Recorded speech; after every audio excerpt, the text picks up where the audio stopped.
கிருஷ்ணரை வீட்டிற்குள் அழைத்து வர இதை செய்யுங்கள்.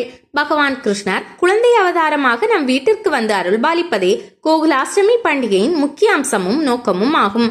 அதனால்தான் கிருஷ்ண ஜெயந்தி அன்று வீட்டை கழுவி சுத்தம் செய்து அரிசி மாவில் கோலமிட்டு பூக்கள் மாவிலை தோரணங்களால் அழகுபடுத்துவர். வாசலில் தொடங்கி பூஜை அறை வரை குழந்தையின் பிஞ்சு பாத தடங்களை அரிசி மாவால் பதிப்பார்கள். ஆலிலை கிருஷ்ணன் தனது பிஞ்சு பாதங்களை அடிமேல் அடி வைத்து வீட்டிற்குள் தத்தி தத்தி நடந்து வருவதாக ஐதீகம்.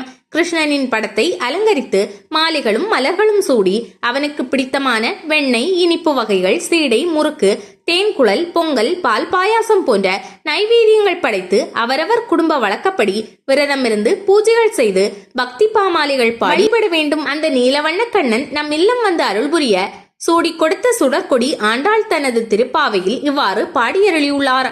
மாயனை மண்ணு வடமதுரை மைந்தனை, தூய பெருநீர் யமுனை துறவனை, ஆயர் குலத்தினில் தோன்றும் அணிவிளக்கை, தாயை குடல் விளங்க செய்த தாமோதரனை, தூயோமாய் வந்து நாம் தூமலர் தூவி தொழுது வாய்நாற்படி மனத்தினால் சிந்திக்க போய பிழையும் புகு தருவானின்றனவும் தீயினில் தூசாகேலோ ரம்பாவாய்.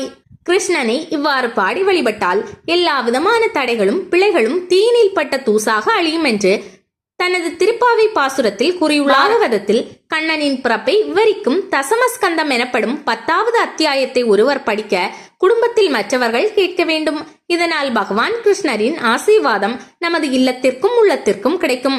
கிராமங்களில் மாலை வேளையில்தான் கிருஷ்ண ஜெயந்தி பூஜை செய்வார்கள்.